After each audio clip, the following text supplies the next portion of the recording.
What is up everybody, welcome back to a brand new video. If you're new here, my name is Jay. Make sure you're subscribed and hit the notification bell to not miss any of my brand new videos. A little update on my last video as well. This week I'm going to speak to an imam. I am so intrigued at the moment on this journey of learning more about Islam, and I thought going to see an imam would be a great way to learn more, and they can answer any questions I have. Hopefully it can inform me more about where I want to go in the future. In today's video, I'm going to be reacting to the meaning of life, the spoken word on YouTube. One of you suggested this to me on my last video, and I thought I would give it a go. This journey that I'm on right now is very, very exciting, and I'm loving reacting to these videos. So yeah, if you have any more suggestions, then definitely drop it down in the comments. And yeah, let's jump on in. I'm going to be watching it on my laptop just over here, like I did in my last video.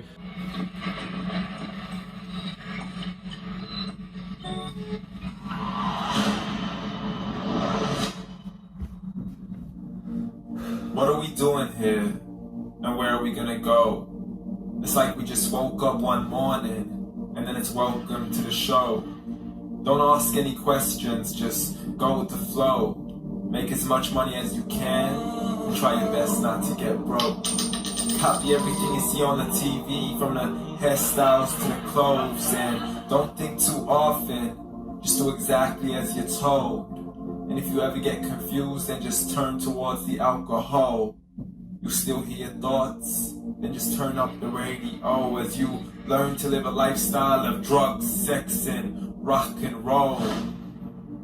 But in all honesty, I just need to know, is there more to the cycle than growing and getting old? Living and dying just to leave behind a happy home and a whole lot of property that somebody else is going to own.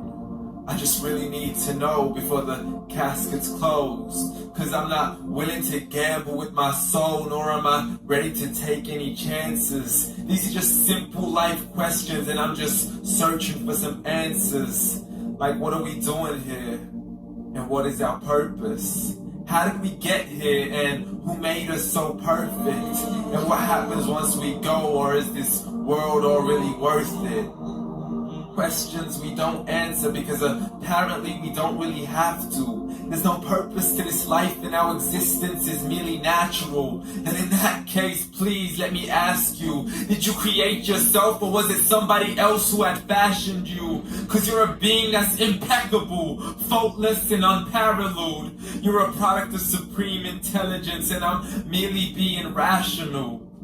For there isn't a camera on this earth that can come close to the human eye, nor a computer that can compete alongside the human mind. And if the whole world was to come together, we wouldn't be able to create a single fly. So many signs, yet we still deny. As science tries to justify that all this could come from none, when it's a simple sum. 0 plus 0 plus 0 cannot possibly ever give you 1. So from where did all this order come? But everything has its origins, a maker, a creator of its own. I mean, the only reason you're watching this video is because somebody had to press upload. So we can believe in the Big Bang, but I'd rather believe in He who caused it to explode. Allah, the creator of everything, along with every single soul.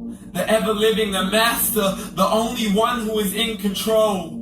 Unlike his creation, beyond our imagination, and no, he's not a man, nor does he have any partners in association. He's on his own, and no, he did not ever leave us alone. Just like every manufacturer, he left us with an instruction manual. The Quran and Islam, and I'm sorry to jump to conclusions, but it's the only one possible.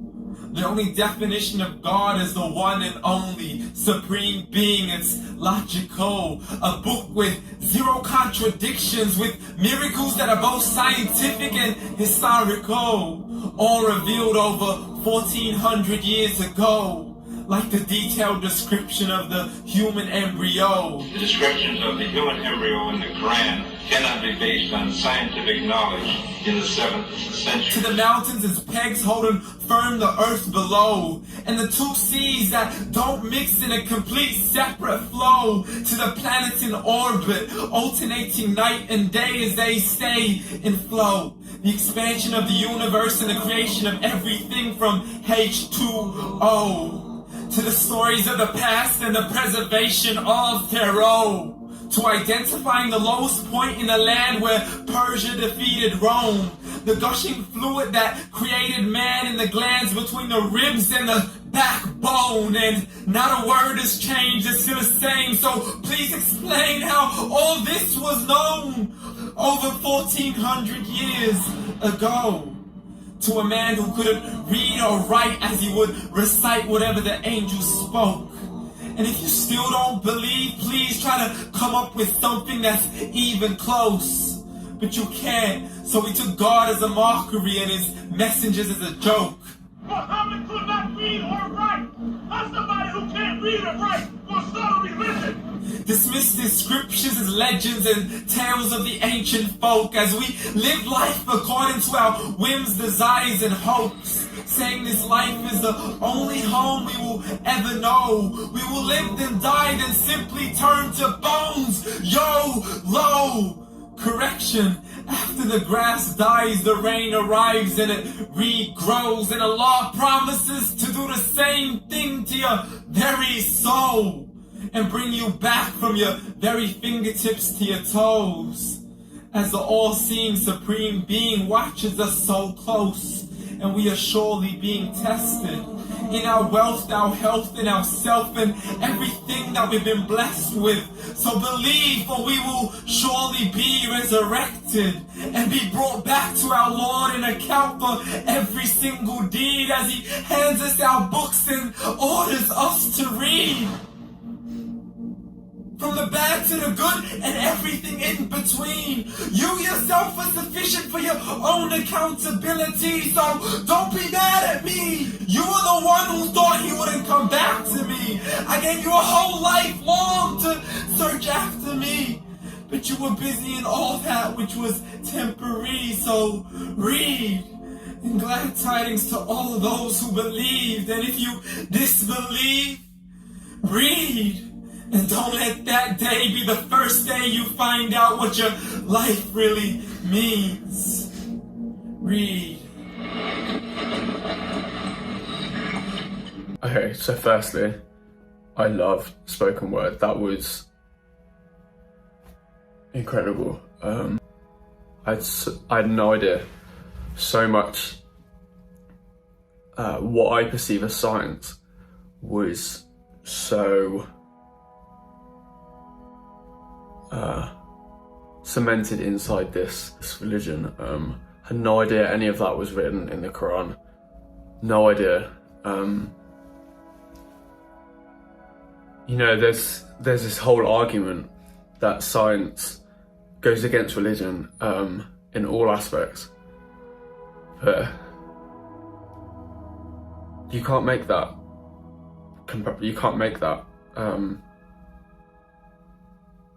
with the Quran. It's written in the Quran 1400 years ago. It says it. How can you possibly make that argument when it's written, when it's there? That argument right now is huge. There's so much out there that says science goes against religion, but in fact right now, what I'm listening to, what I'm hearing, what I'm understanding, obviously I need to research more, and that's what I'm going to see the imam for this week. But I'm completely, that's incredible, that's insane, and I'm so excited to research more. I'm so intrigued by this. I'm just so open to anything right now with what's happening in my head, and there's a lot going on inside my head, but I'm very, very excited about learning more. So yeah, amazing. So yeah, I'm gonna leave the video there. I'm so excited to go see the imam later this week. After watching that, I'm just so intrigued. I'm so happy, I'm so excited. Okay, I will catch you in the next video. Thanks for watching. See you soon.